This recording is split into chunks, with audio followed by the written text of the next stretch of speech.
We can keep going. Okay, so we're reading a book called The Spirit Catches You and You Fall Down. And this book is about a Hmong family.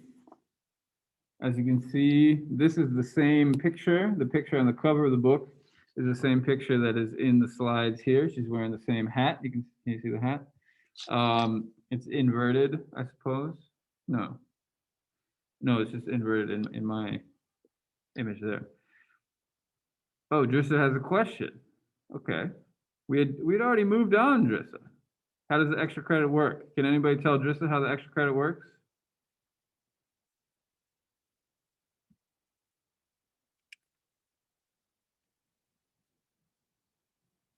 Nobody wants to help a fellow classmate with advice about how the extra credit works? Okay. Watch The Matrix compared to Buddhism. Yeah, exactly. So I can, I'm sure Driss is not the only one who is curious about this, so maybe I'll post it in the chat.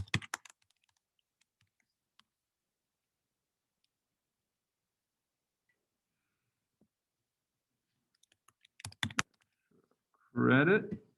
And maybe what Drissa is wondering is how much extra credit are we talking about here, right? And I don't actually make that explicit. And if you guys are thinking about, what is my final grade going to look like? One thing that you should keep in mind is this stuff, right? So the percentages of your grade are different, right? The forum posts are not worth as much as the exam, and each exam is worth as much as the final paper. So the grade you see, like if it says a final grade in Moodle, don't pay attention to that. Just pay attention to the individual grades because the weights are a little bit different.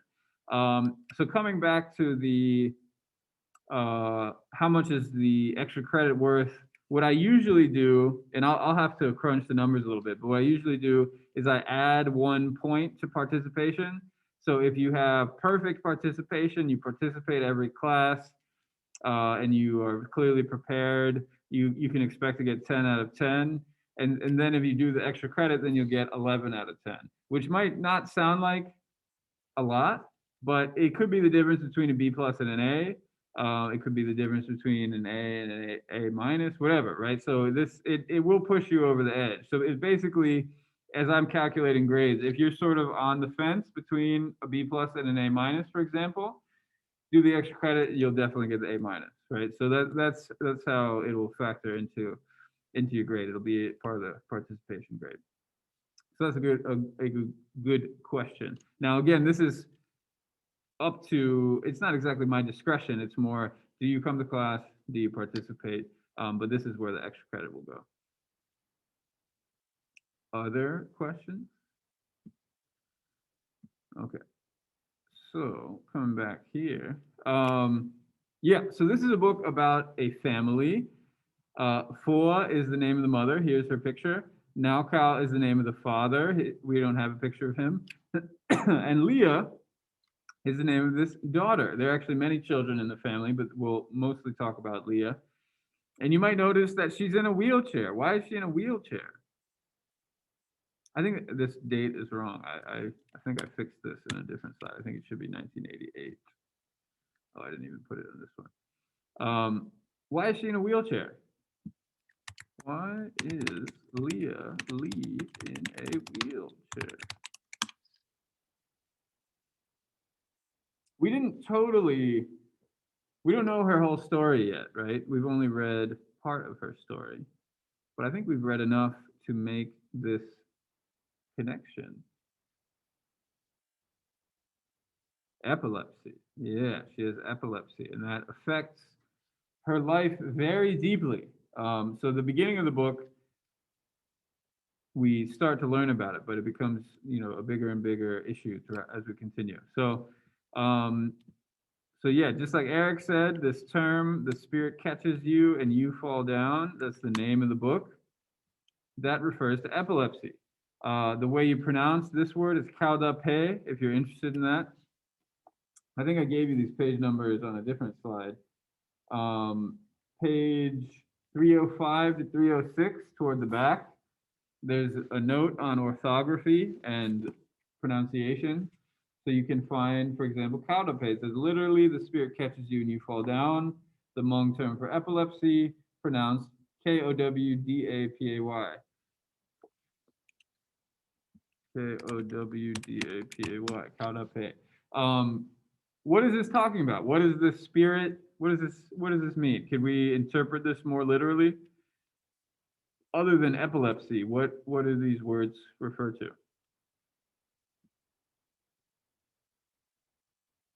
Again, there's nowhere to hide now, guys. You don't have Brendan to hold my attention, right? I'm alone in this room. You guys are stuck with me. And maybe you feel like this is a good thing because I can give you my full attention, but it also means you got to talk to me.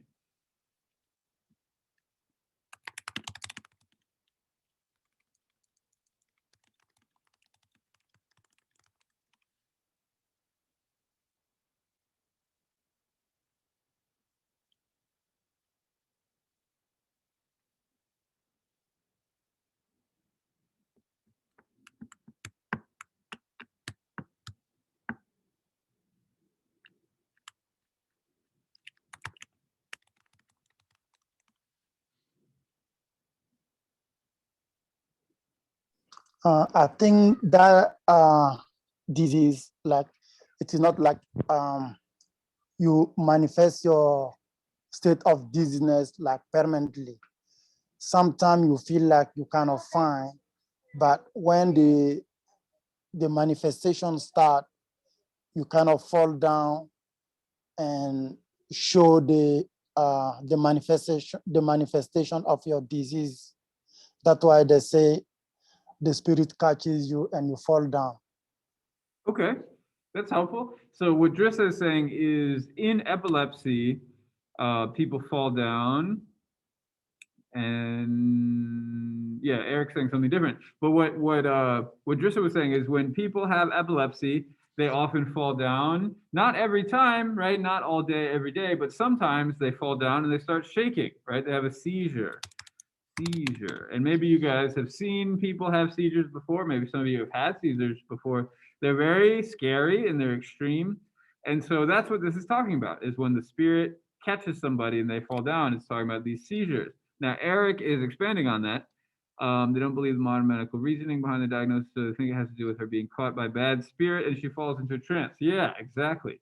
So when we talk about a spirit, we're not talking about like, I don't know, somebody feeling the spirit at church and, being inspired or something like this.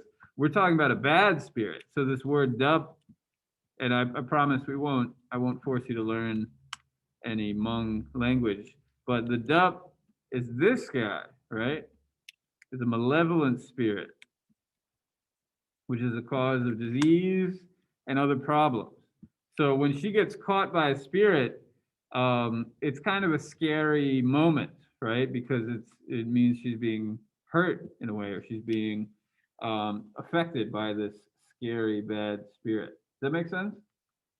Now, there's also a line. This is all coming from page 20. The spirit catches you and you fall down.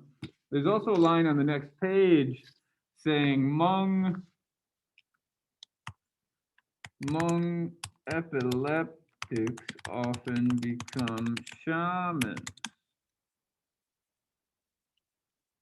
You know what a shaman is? What's a shaman?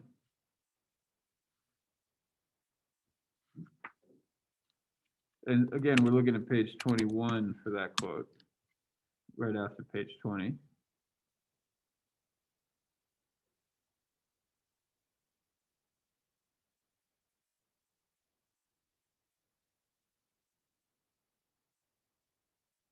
Someone who's in touch with good and bad spirits. Yeah, that's a nice way to put it.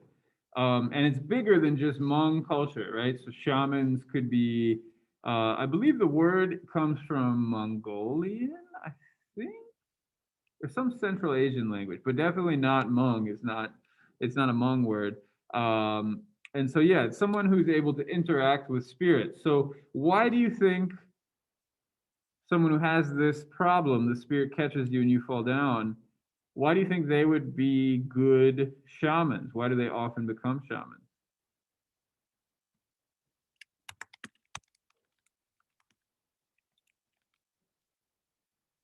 Because she's attached to the spirit? Yeah, well, she clearly interacts with spirits, right? Or at least according to this worldview. She has some sort of special bond with the spirit. Yeah, so that makes sense to me. Let's see, what does it say on the page? I think it actually explains it.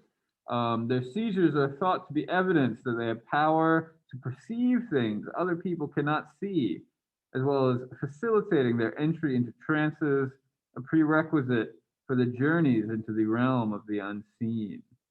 And it keeps actually, this is a cool line too. The fact that they have been ill themselves gives them an intuitive sympathy for the suffering of others and lends them emotional credibility as healers. And so it keeps going. You can read it if you want. I'm sure some of you already have.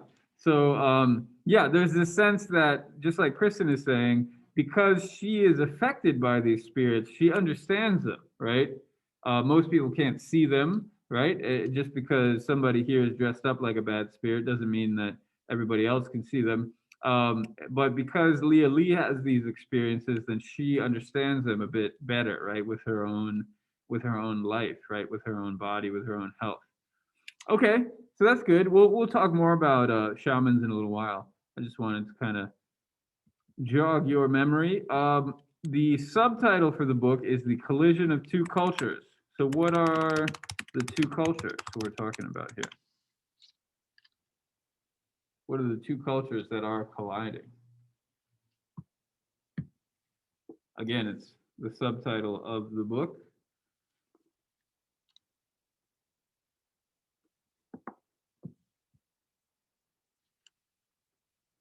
American and Hmong.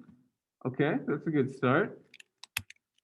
American versus Hmong. Are there other cultures we can put into this equation? I think we can put a few of them, right?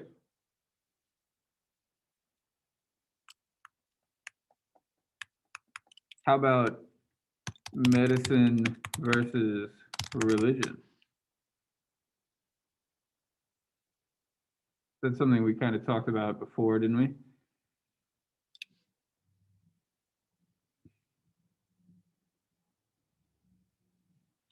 Real life and the beyond. I like that.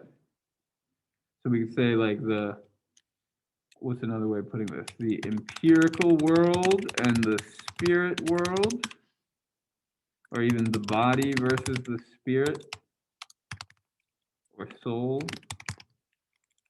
Put soul in parentheses.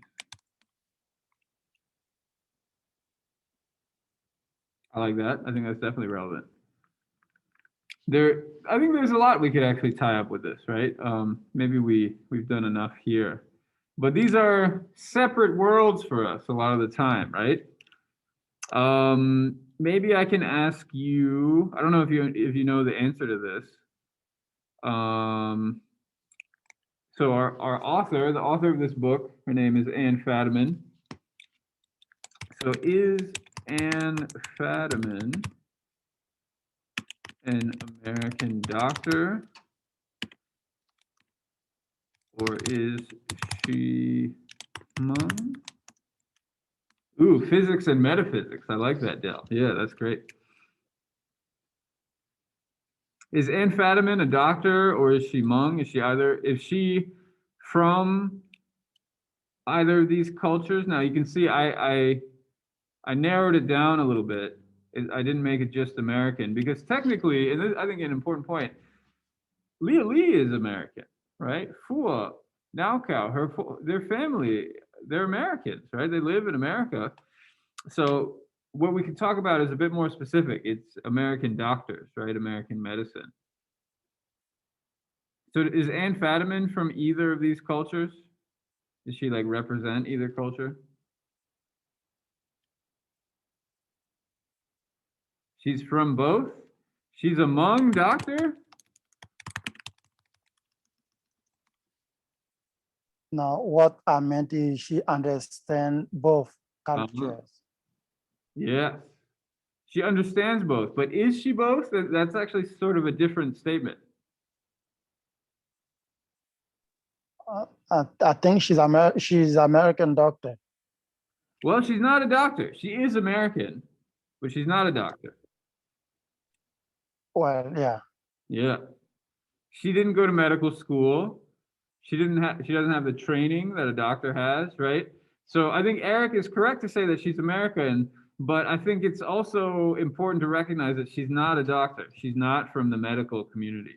So maybe I'll write this out. She is not from the medical community, nor is she from the Hmong community, right? She's neither, or at least that's the way she presents herself. I think we could argue she is a bit closer to the American community, and I think that is true. But it's important to recognize she's also not a doctor. And in some ways, she's critical of doctors. I don't know if you picked up on that yet, but there is a bit of a critique in there. Um, okay, very good. Does that make this book, how should I put this?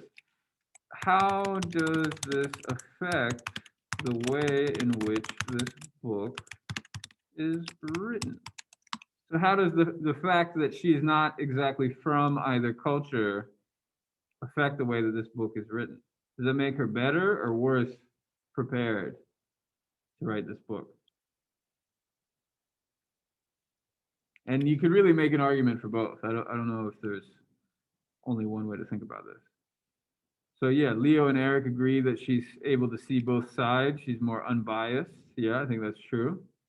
What do you think is a problem for her since she's not from either community? How is it difficult for her to tell the story?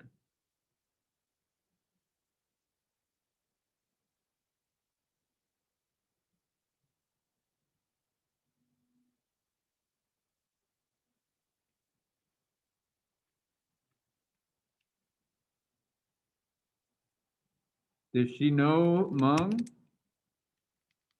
Less knowledge or experience, misinterpretation? Yeah, exactly. Um, I'll just spell this out for you. She struggles to communicate with the Hmong, but eventually gets a good translator. Yeah, she does not know the Hmong language, right?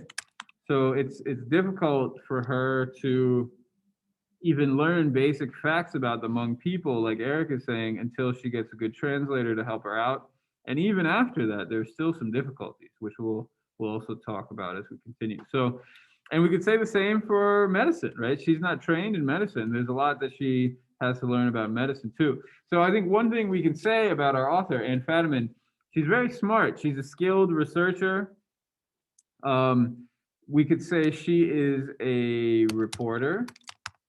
I think that's something to keep in mind. She is not, Fadiman is not an academic, right? She's not a scholar necessarily.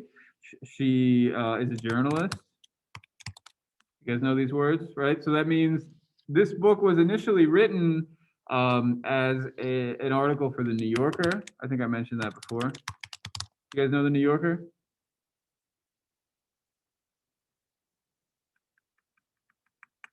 We live in New York after all. So it's yeah, it's a popular magazine. It's generally very good writing and very clear thinking. So if you want to be a generally educated and smart person, I encourage you to read the New Yorker. It's a lot of stuff like this book, right? It's very well written. It's very well thought through, and it comes out once a month. So, all right, coming back to this, we've learned a bit about kind of what the title is saying. The spirit catches you and you fall down, collision of two cultures. Because it's not an academic book, a lot of the academic books I give you, they have some sort of thesis statement, right? And I'm going to make you guys come up with a thesis statement, which of course is just an argument, right? I'm sure you've had to write thesis papers before. I don't know if you thought of yourself as making an argument, but that is what you're supposed to do when you write, is you make an argument and then you support your argument. And again, that is what I'm going to ask you to do using citations from the book. That's what I've asked you to do all semester, and hopefully you are getting better at it. You know, it's a hard semester to really learn anything, but this is how you learn to write well, is you make an argument, you support your argument using citations from whatever it is we're reading. So if we wanted to say Fadiman has an argument, she's not very clear with it. It's more like she's telling a story, but I would argue this is her argument.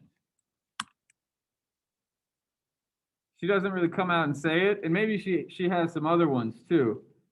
But I think this is her argument.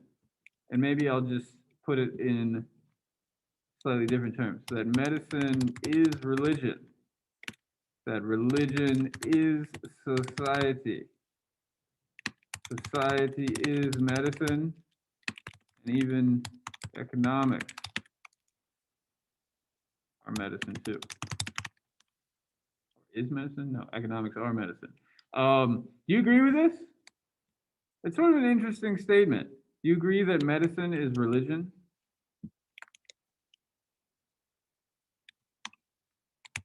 Agree or disagree?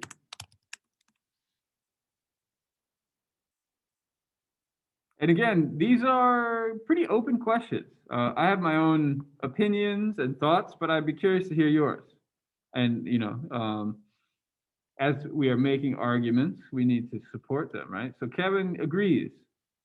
Why do you agree, Kevin? Drissa disagrees. Why do you disagree, Drissa? So this is great. It goes to show we could take either position and then make an argument for it. Maybe this could be a good prompt for your paper. If hopefully Leo is paying attention, you can make an argument about this, right? Was medicine religion? Yes or no? What do you guys think? So now you guys have made a thesis. How do you support your thesis? How do you make your argument?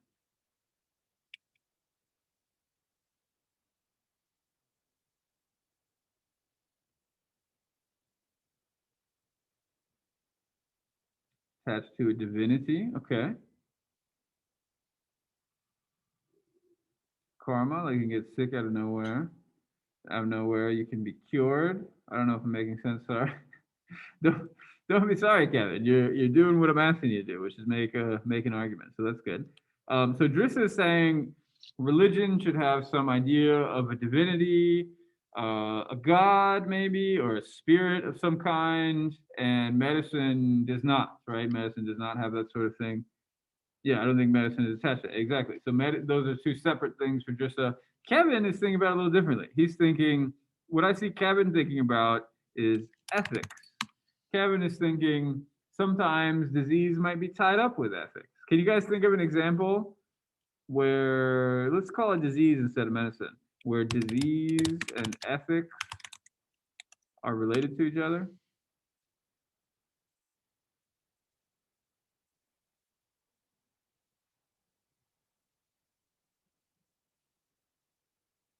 Where somebody might make an ethical decision, maybe a positive one, maybe a negative one, and it affects their health somehow, either makes them sick or keeps them well. Can you think of examples of this?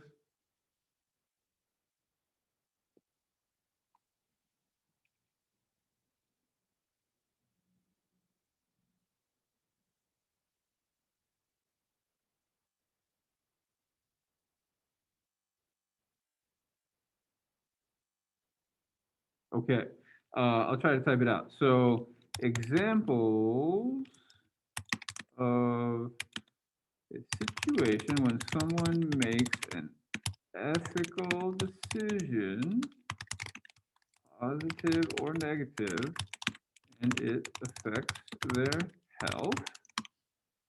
So Kristen says voluntarily euthanized. Yeah, very interesting example, right? And so some people, to put it very simply, don't want to live anymore, right? And we could think of this as sort of an ethical, or sorry, a medical or an ethical decision, and it really is both. So that's a great example, Kristen. Um, Maybe the way some diseases are viewed, some culture, walking outside without a mask. Yeah, that's a great example. And so, what I hope these examples are showing is that a lot of the time we like to think about medicine as very simple, as separate. So, for example, Kristen's bringing up the idea of death, right?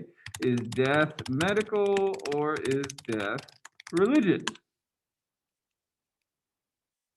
And we could argue either one, right? And we could come up with ways that say, look, death is when your heart stops, it's when your brain stops, it's when your bodily functions stop. That is what death is. Other people might say, no, no, no, no, no. Death is when your spirit leaves your body and it goes up to heaven. Hey, we're coming back to Kevin's argument. It's both. Yeah. And so Driss is opening up space for culture. So that sounds good. Walking outside without a mask. And so we could say wearing a mask is a medical choice, right? And this is it's a great example. I don't know if you guys ever think about this, but 1 year ago, even this late, I believe the CDC had still not told people to wear masks. Remember that? This was a debate 1 year ago. And now it is such a big part of our lives. I'm alone in this room, vaccinated, and I'm wearing a mask. Why the hell would I ever do that? Right? Does this have anything to do with medicine? At this point, in this particular example, no. I think I could get away with sitting here with no mask on by myself and I would be fine, right?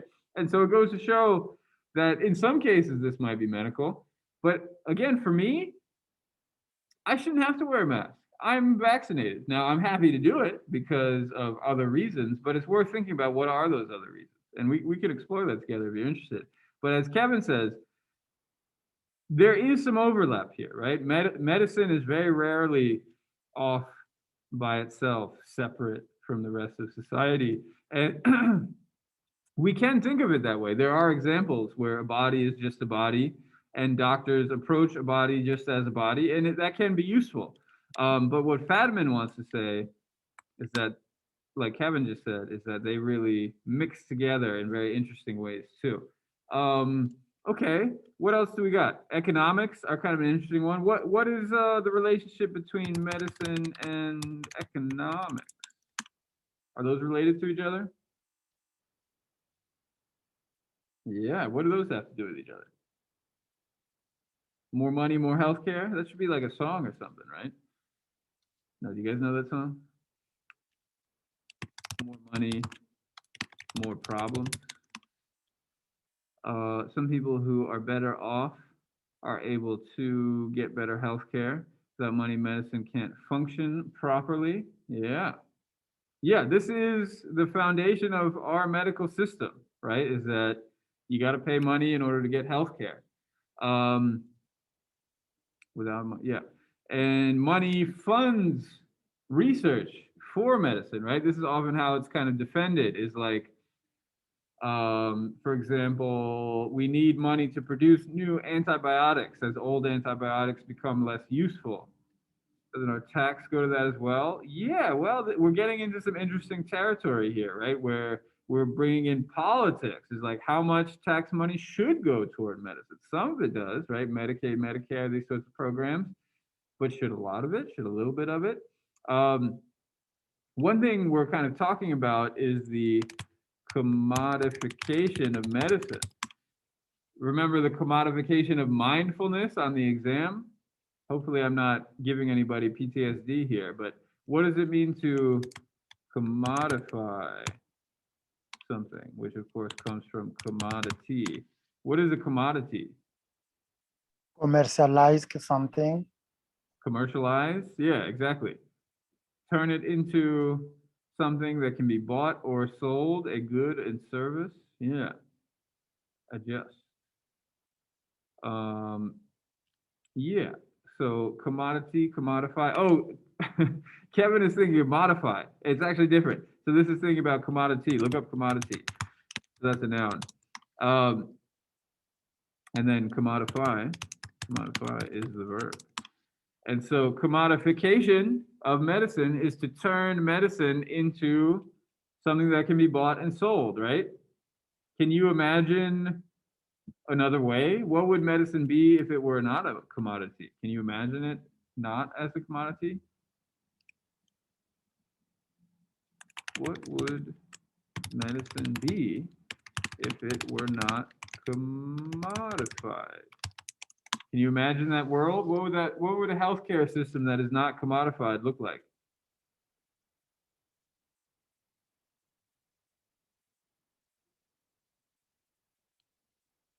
Can you say more, Leo? How would fights begin?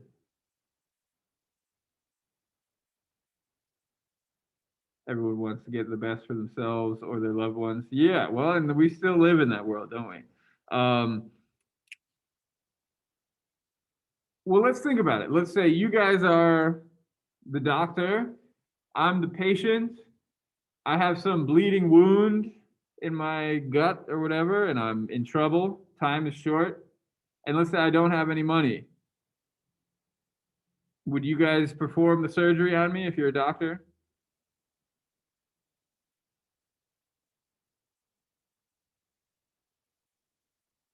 I'm bleeding out here, folks. I need a response. I got in a fight with an adult in the middle of COVID because I found the last box of Tylenol at CVS. Okay. And did you get that last box, Kevin? Did you win the fight? Well, good for you. Shows you're a soldier. You come to the ER and it's emergency, they'll do it. Yeah, they will, right? Payment comes after, exactly. Now, of course, and if I don't have any money, I will go into debt, potentially go into bankruptcy. But if I can't pay, are they gonna like somehow wound me again or undo the surgery? They won't, will they? And so it goes to show that the service of medicine is a little different. I mean, it can be similar, but it's a little different. Well, they just redo it, right? They got the tools. Um, it's a little different than most of the things we buy and sell, right? And you could maybe imagine a society, and these do exist. There are places in the world where I have a wound, I'm dying, I go to the hospital, I say, hey, please take care of me. They'll say money first, surgery second. If you don't have the money, no surgery. Um, that system does exist. So I know a lot of people complain that we need to socialize our medical system more, but we actually already have a pretty socialized medical system up to a certain point, right? You'll get the care. You might become, a wage slave for the rest of your life, but you'll get the care. It's just you might not be able to pay for it. That's all. Okay. Okay, that's probably enough of that. Hopefully, this conversation shows that medicine, we can look at it by itself. We can, and that is a useful way to do it sometimes. But it is also mixed up with politics, like Kevin brought up taxes earlier.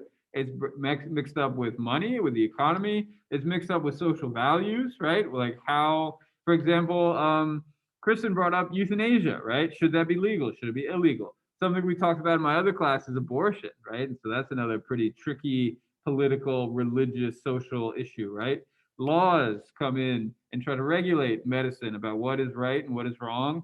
And so in the end, when Fadiman says medicine was religion, maybe she's overstating it to say those are like the same thing, but maybe not. And so again, I'll leave it open. You don't have to make a decision at this point, right? We've just begun to discuss the book. But yeah, very good discussion. Um, Here's a map. We've talked about maps. We've talked about this slide. I just wanted to remind you, here's Laos. This is where the Lee family ultimately came from. Then they went to Thailand, then they came to the United States. Let's talk a little bit more about Hmong folk religion. Have you heard of folk religion before? Or perhaps folk stories? What does folk mean in this context?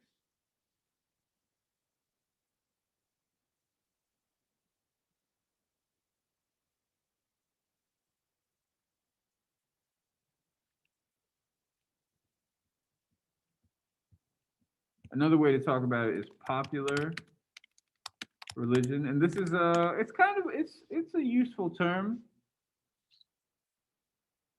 What is this talking about? What is a folk? What is a folk song, a folk story, a folk religion? What does folk mean here? Who are the folks? Old people. Interesting. Um, yeah, I think we haven't quite cracked this nut yet, have we? So maybe it's good we're talking about it. The folk are everybody, right? So a folk story is something everyone knows. Exactly. It's shared by everybody. Um, and so obviously, if you're not a part of that culture, you might not know it. But if you are a part of that culture, you should know it. It's the people. So popular religion it doesn't mean it's only some of these people and not those people. It's just everybody. Everybody knows this story. Everybody has this religion. So when people talk about folk religion, this is shared by everybody in Hmong society. Now they could choose to maybe change their mind and not believe it, but at the very least they would know about it, right? So this idea of a folk religion, we could argue about whether there is one in America or not. I would say that there is, but we generally don't call it religion. We call it something else, like football or something. So, anyways, okay. So, what is Hmong folk religion? It's about spirits. We've already talked about the spirits a little bit. It's about shamans, and so those are people who can interact with spirits. They can heal diseases that are caused by spirits. So again, we've pretty much already gone over this. Let me show you a video to kind of illustrate this. Now, one thing I want to warn you is there's the body of a dead.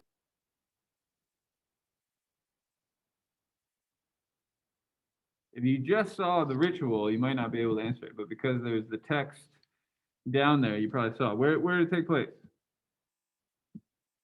Kevin thinks it's in Asia. And again, if the Hmong folks stayed where they started, although they were moving around before they started, this would be in Asia. But in this case, Kevin, what is this? New version of Java in Chinese. Why is it in Chinese? That's weird. It's in Merced, California. Yes. And actually, I covered it like this. I don't know if that covers it for you guys, but yeah, Hmong Shaman in Merced, California. So that's where this book takes place, right? That's where this community is. Maybe this shaman knows the Lee family. I don't know, but probably, almost certainly, actually. So can anybody help me with the logic of the ritual? So again, this is happening in California. And one thing I want to stress is this is America, right? Things like this are probably happening in Queens. They're probably happening in other parts of New York, definitely other parts of America. This is America, right? Just because it's not sort of polite Protestant culture doesn't mean it's not America. It is America. This is just American, let's call them Hmong American culture. So what is the logic of this ritual?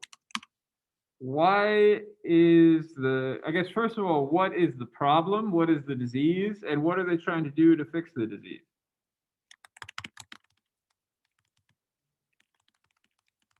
I think a man is sick and he's about to die. So they sacrifice a pig. So the pig can take the place of the dead man and the dead man will come to life.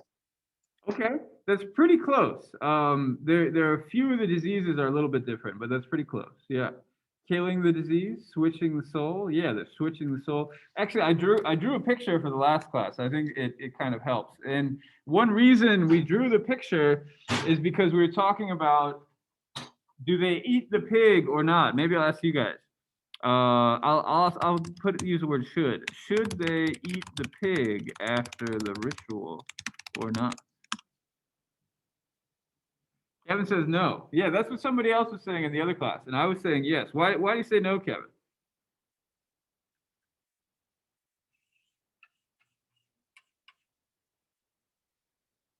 Yeah, Tristan agrees. No, nobody wants to eat the pig. All right.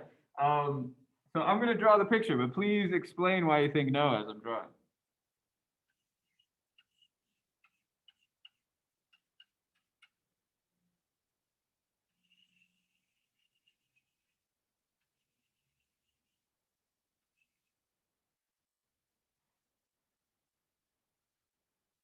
Why not? Why shouldn't we eat the pig, guys? And then, of course, this guy has a soul inside of him. So if you're switching soul with the disease, eating the body with the disease, would just give you, again, yeah. So Kevin is thinking that somehow the pig is going to take the disease. And this is actually not what's happening. So hopefully you can see my picture. So we have the dead person, right? This dead person died. Their soul is leaving their body.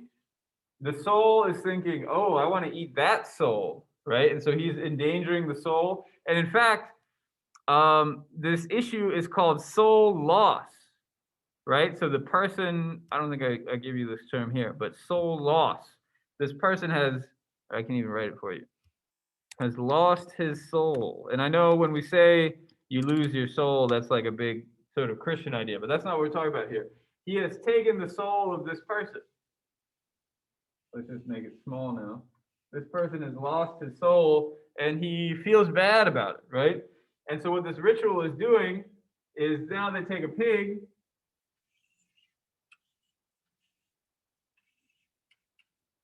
right? So here's the happy pig. We can draw him alive first. And they kill the pig because the pig has to replace the dead person. Eating would have to be a cannibal. That's funny. So they kill the pig. And now the pig soul is here.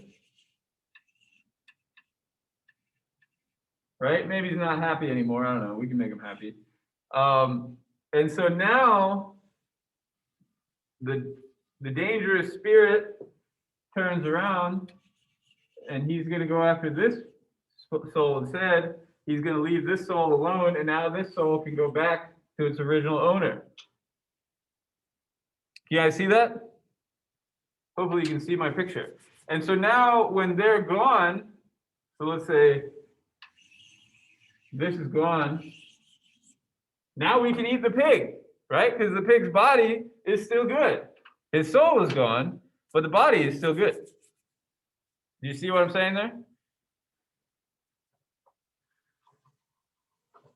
So anyways, the reason I emphasize this is because it lets us understand what is happening in this ritual. Let's think about the soul a little bit more, because like I said, it's a little bit different from what we might say in like a Christian context or whatever, a Bible, Judaism, Islam. The word soul gets used for these people of the book, as they're called. But for the Hmong people, I think the idea of a soul is a little different. So let's look at page. Does pig have soul? Yeah, the pig has a soul. Yeah, this is another thing. For the people of the book, Jews, Christians, Muslims, they tend to think like humans have souls and animals don't. But here, they're pretty exchangeable. So it's another big difference between traditions. But I like the way you guys are thinking about this. I think this is pretty cool. So what do I want to show you? Yeah, on page 100. Let's look at page 100. So what is the soul on page 100? I'll read it to you. So here is 4. Oh, I thought it was Nauka, but no, it's 4. So this is the mom. And Nauka. Okay, so it's mom and dad. It's 4 and Nauka describing. So again, here's 4, in case you forgot, this is her. And so here's what she says about the soul. She says, the soul is like your shadow. Sometimes it just wanders off like a butterfly, and that is when you are sad, and that is when you get sick. And if it comes back to you, that is when you are happy, and that is when you are well again. And then Nauka adds the second part. He says, sometimes the soul goes away, but the doctors don't believe it. I would like you to tell the doctors to believe in our Nung, and he's talking about these sorts of rituals that the shaman is doing here. The doctor can fix some sickness that involve the body and blood, but for us Hmong, some people get sick because of their soul, and so they need spiritual things. And now they're talking about their daughter. With Leah, it was good to do a little medicine and a little Nung, a little ritual, but not too much medicine because the medicine cuts off the ritual's effect. If we did a little of each, she didn't get sick as much, but the doctors wouldn't let us give a little medicine because they didn't understand about the soul. So that's what we're trying to do here, is try to understand about the soul. What would you call it? So I'll read it to you again. What would you call soul loss? How would you describe this in language that we could say we usually use in the world that you usually live in? How would you describe soul loss? And again, the sick person in the video, let's look at the video, because this is actually an important point. Again, I'm going to show the pig thing, so look away if you don't like the pig thing. He's not dead. Here, I'll mute it because that's pretty loud. He's not dead, right? In fact, he looks very alive. And you might notice the string, he's tied to the pig here. And then I noticed they also tied the string to the couch. And so I'm sure there's some detail that I don't know all all the details about. But look, he's very much alive. He's able to move. He's able to talk. He's sitting up here. He's just hanging out. I think there's a moment, yeah, he sort of straightens his posture a little bit. He looks like he's actually pretty okay. From the outside, he looks like he's pretty okay. And then here, this is the same guy, right? He looks pretty good, right? But people or at least are saying he has lost his soul. So this is what we're trying to think about today. I'll read it to you again, this part about the soul being like a butterfly, because I think it's pretty important. Um, your soul is like your shadow. Sometimes it just wanders off like a butterfly. That is when you are sad. That is when you get sick. If it comes back to you, that is when you are happy and you are well again. So, what is this talking about? How would you translate that into more understandable language?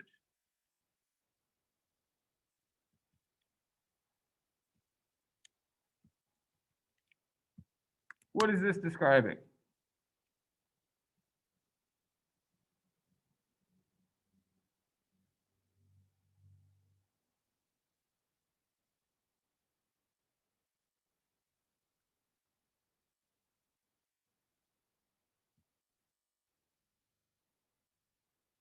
So, having your soul would be a state of wellness. I like that. That makes a lot of sense.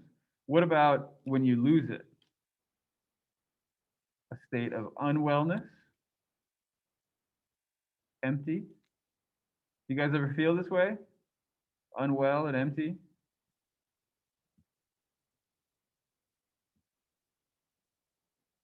After death? Yeah. Um, like your happiness and your purpose. Yeah. Yeah. And again, it's almost like a metaphor. It's a little hard to really nail down, but that's why I want to spend some time on this with you, because it's sort of hard to understand what this is talking about. It's definitely subtle, right? Subtle. You guys know this word? It's a subtle affliction. Do you think a CAT scan would be able to tell if somebody has lost their soul like this? Will this show up on an X-ray? Use a crude term.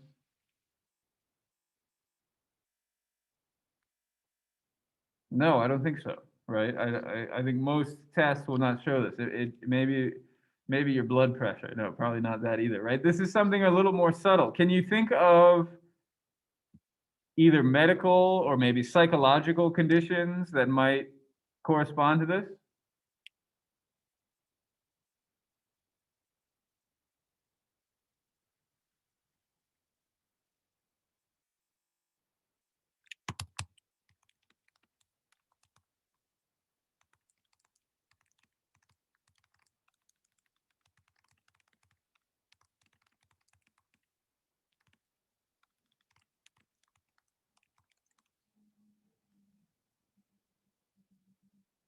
Everyone wants to say dying. I'm gonna say not dying, right? It's not that extreme. Drissa says madness. That's an interesting one, right? This idea of maybe having some psychological problem. And I think we're moving in the right direction here. That we're getting closer to what this might be talking about. Again, I have my own thoughts, and I don't know what the answer to this is, but I just encourage you to think about it. Right? Is you've lost something. You're tired. You can't concentrate. Life is difficult. Life loses its meaning. There's something that's just lost in your life. And it could be because something happened, or maybe it's not because something happened, right? Yeah, maybe you lost your confidence. Maybe you lost your purpose. I think who said that? Leo wrote something about that. Yeah. You've lost your purpose, your sense of self worth, right? You're in a funk, right? These things happen to us. Those kind of days. Yeah. And sometimes those kind of days are weeks or even months at a time. And so for us to understand the soul calling ritual, we also have to understand what's going wrong, right? What the problem is. Um, okay, maybe that's enough. I think we've spent a lot of time on this. We still have 20 minutes left, so why don't we keep going? So one thing we are talking about here is not just a language barrier, right? Because we can translate the title of this book, "The Spirit Catches You and You Fall Down." We could also translate the title of the book as epilepsy, but those are two very different titles, right? One kind of jumps over the cultural barrier and goes into the medical world, and one keeps us in this Hmong folk religion world, right? So maybe let's start with the language barrier. What is a language barrier? You guys ever, do you have any experiences with language barriers before?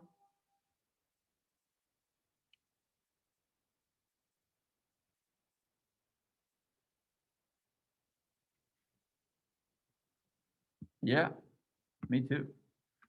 We probably all understand what this is, right? It's when two people are not able to communicate with someone, with each other. Yeah.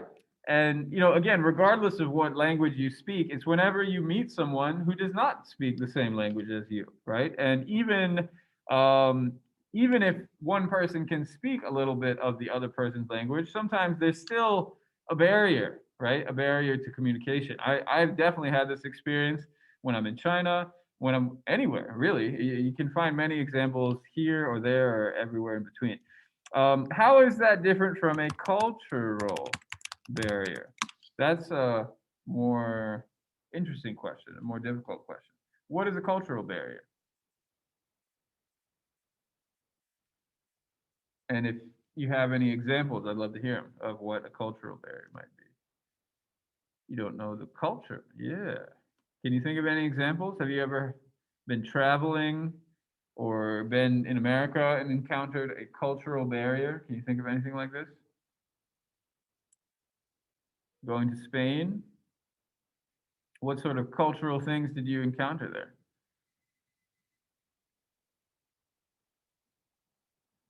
No clue? No clue about the culture? I've been to Spain. What sort of cultural things are special in Spain? The siesta? I don't know. I don't did I do a siesta? I'm not sure I did. Um, Eating late at night, that was sort of special. Tapas. Tapas is a culture in of itself. What cultural barrier did you have to overcome to eat tapas, Leo? The portions were too small. Um, it's an interesting example because you could speak Spanish. Yeah, they are very small. It's a barrier that we got to come over. No, I think it goes to show that Spanish culture, it is different. It's definitely different than America, but sometimes it's a little hard to nail down what the differences are, right? There is a different way of looking at the world though in Spain versus America. Maybe Americans are more concerned about, I don't know, profit and business. Maybe the relationships between people are going to be a little bit different. The way you talk with somebody, are you in a hurry? Are you ready to sort of sit down and talk to people? In Spain, Spanish is totally different, so I struggle with that. Yeah, and so Kevin's thinking about, even though he knows Spanish, the Spanish in Spain was different. So there was a language barrier a little bit, even though he already knows Spanish. But the way the language is spoken was also different. The way probably certain terminology, different slight pronunciation, right? Isn't there more of a lisp when people speak in Spain? Um, but I still don't think we've found any cultural barriers. Um, the way things are interpreted. Yeah, that's right. So something like I don't know. In my experience in Tibetan communities, this is where I've spent the most time. We talked about how the body is sort of thought of as more pure up here and less pure down there, right? So if you point your feet at someone, it's considered to be very rude. And so even if you could totally communicate with somebody by using your body in certain ways, you might send a message that you don't mean to send, right? You might disrespect somebody by pointing your feet at them. So this would be an example of a cultural barrier that doesn't have anything to do with language, but like Drissa is saying, it could be interpreted in the wrong way. And so here, now we're kind of entering into this world of the doctors. Here's my general picture of doctors. Um, they're saying the biggest problem was cultural, right? Even if they could understand each other, if there wasn't somebody who was able to explain the Hmong culture, they wouldn't really be able to have a conversation. So let's look at some examples of that. Now, I was going to do some breakout rooms. I think because we're having such a good conversation, why don't we not do a breakout room? Because it'd be just too, the time it takes to set it up and then break it out. Yeah, Kevin's saying yay. Well, the reason we get to do it is because you guys have been participating in the chat so nicely, right? There are some people I'd like to pick on, like for example, oh, I don't know, some of these folks I haven't heard very much, you know. So if you want to participate, feel free, guys. There's no pressure here. Maybe what we can do is just look through the book together. Here's some page numbers we can look at together. And there's some pretty interesting examples of these cultural barriers. So, for example, let's look at 69 together. We've got somatization. And you probably have never heard that word before, but I'll tell you, do you know what soma means? Somatic? Maybe you've heard of psychosomatic. Maybe you've heard of mens, what is it? Mens sana in corpora sano. Actually, no, that's not the right thing. Sorry, I'm confusing Latin and Greek here. What does somatic mean? This is a Greek root. Psychosomatic, somatization.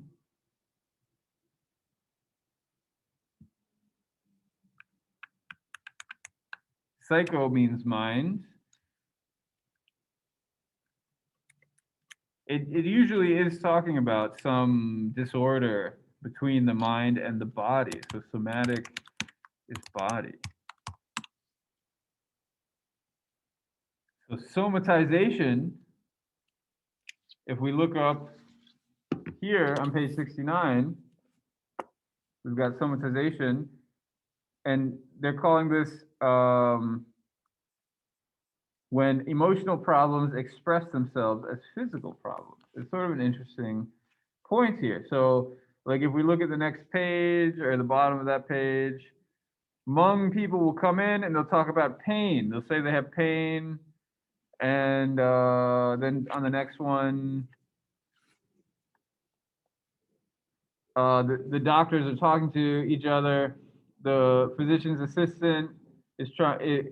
The doctor asks the physician assistant to take over. He says, "No, Steve, I do not want to see an elderly Hmong woman with multiple complaints and depression. I will take your coughs and your back problems, but don't give me one of those." In order to show they were taking the complaint seriously, some doctors prescribed what they called the Hmong cocktail, Motrin, an anti-inflammatory, Elevin, an antidepressant, and vitamin B12. But the patients did not usually get better. For the underlying problems, there was no treatment that it was in my power to offer. So what we're seeing here is the doctors are starting to get annoyed, right? Why are the doctors getting annoyed with the Hmong patient?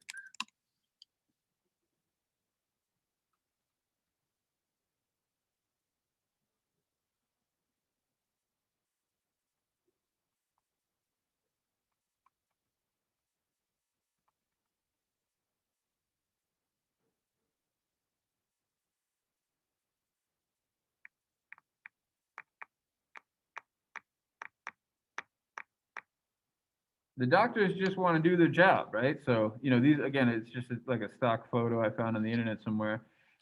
White coat, white hallway, kind of pale blue paint at the top, maybe give it a little bit of variety. You can almost smell the bleach in the air, right, from the sanitized cleaning regimen. Um, they're busy. Doctors are busy. They have lots of things to do, even though he's smiling with his salt and pepper hair and his mustache and whatever. They're busy people, and the Hmong patients are coming in. And what happens when the doctors try to help these Hmong patients? What is so annoying to them?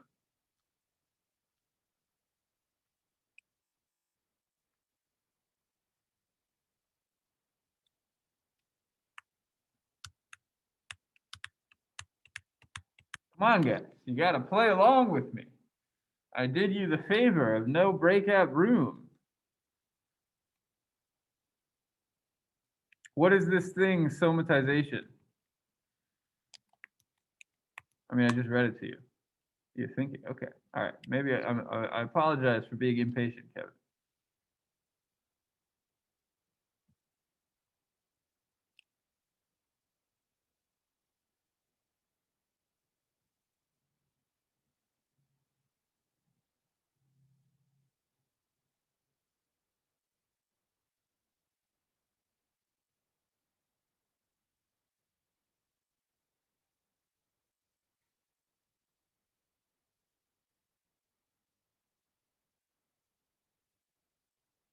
They do not believe the doctors are treating. Yeah, I'm not sure. Anyone? Okay. Yeah, I'm thinking about it. All right. Well, maybe I'll put it this way. Let me read the beginning of this paragraph. Again, we're on 69, so I encourage you to look at page 69. Dun, dun, dun, dun, ding. Yeah, they're talking about pain. I'll start way up, and if you come up with something, type it in the chat. So the doctors had a hard time meeting the expectations when the Hmong complained, as they frequently did, of vague chronic pain with psychological issues that the doctors couldn't cure. Yeah, exactly. So I have a particular series of diagnostic questions I usually ask the patients when they complain of pain. I ask, what makes it better? What makes it worse? Is it sharp, dull, piercing, tearing, stinging, aching? Does it radiate from one place to another? Can you rate its severity on a scale from 1 to 10? Is it sudden? Is it intermittent? When did it start? How long did it last? I would try to get an interpreter to ask Hmong patients these questions, and the interpreter would shrug and say, he just says it hurts. So again, here we have this language barrier, yes, but even when they overcome the language barrier, we have a cultural barrier too. I'll keep reading. It has been well known since the aftermath of the Second World War that because of the enormous psychological traumas that they have suffered, refugees of all nationalities have an unusually high incidence of somatization, in which emotional problems express themselves as physical problems. After dozens of gastrointestinal series, electromyograms, blood tests, CT scans, the Merced doctors began to realize that many Hmong complaints had no organic basis, though the pain was perfectly real. And then we get into the part I already read to you. All right, so Brendan says they were coming to the hospital with psychological issues that the doctors couldn't cure. Yeah. And one thing I'll remind you of is that these are people who lived through a war, right? We're talking, this is all taking place in the 80s. Vietnam War had just ended like 10 years prior to that. It would be like talking about the war in Afghanistan right now, right? This was a very much a live issue. So these are people who had been living in Laos, escaped Thailand, escaping war, right? So how would we diagnose this situation today? What would people call this sort of problem today? What do we call these sorts of problems in soldiers? Drissa? The traumatized. Traumatized. Yeah, there's a special word for it. PTSD, yes, post-traumatic stress disorder. And so, yeah, just like Drissa said, the key word here is trauma. These are people who experience trauma and they have stress because of it. And so, even in the 80s, this was not a highly recognized situation. Maybe you've heard the term shell shock. Have you ever heard of shell shock before? They spell shock. S-H-O-C-K. Have you heard of that? So after World War II, people would come home. Shell is referring to the bombs, right? So people who had been, out in the trenches and experiencing bombs and death and horrible things, they would come home, and the term for this would be shell shock. And unfortunately, people would often just kind of drink themselves to death to try to forget the pain. Now we have more precise terms, although this is not a very precise term if you think about it. It's just someone who went through something traumatic. And so it's just this vague notion like, oh, you can have things that happen in your body, right? Very real, very difficult situations based on something you experienced or you saw, right? And we call that post-traumatic stress disorder. And I think that's what's happening here. There are other topics that we don't have any time to go into, but I encourage you guys to check it out. Things like surgery. Should you perform the surgery? Should you not? Hmong people tended not to want to have these surgeries done, and so that caused problems. Contraception. They had lots of babies, and the polite people at the hospital were judging them for it and saying that they were totally disgusted by the breeding rate, which frankly is a very rude thing to say. But then there are some doctors who were actually pretty nice to them. So toward the end of this chapter, maybe we can close with this thought. There's a doctor who the Hmong patients tended to like, right? He's sort of slow with them. Whenever she asked, Fadiman, of course, is our author, whenever Fadiman asked among patients. They all said the exact same thing. Dr. Fife doesn't cut. And it goes on, page 77. At the end, he just sort of shrugs, why doesn't he force patients to comply with these surgeries and various other conventional medical practices? He shrugs and he says, it's their body, right? So I don't even mean to say there's only one medical culture that is operating here, because of course there's some space in between. And that's why this is such a powerful book, is Fadiman is showing this range of ways of approaching American medicine, while at the same time showing that it is kind of over here, whereas the Hmong approach is kind of over there, maybe with a little bit of overlap in between. So here are some examples, again, of this cultural barrier that is a little bit hard to nail down sometimes. So we are making our way. This is actually pretty good. The next chapter, which I asked you to read for today, we won't have time to discuss, is about government property. So herein comes the more political side of medicine, right? As you can see, I have a Supreme Court justice here. And so we can discuss him next time. But spoiler alert, Leah Lee, again, our main character, we haven't talked about her very much yet, but here she is. She was taken away from her family. The court ordered her to be put in the care of foster parents for almost an entire year.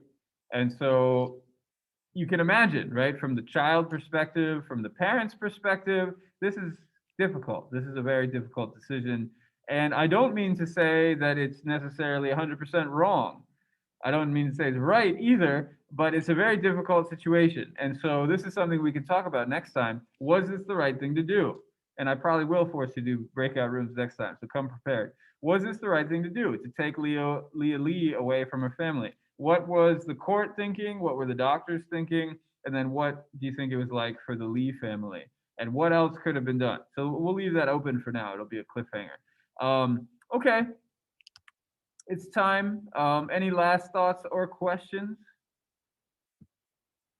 What do you guys think of the book so far? Is this interesting? Yeah, it's pretty interesting.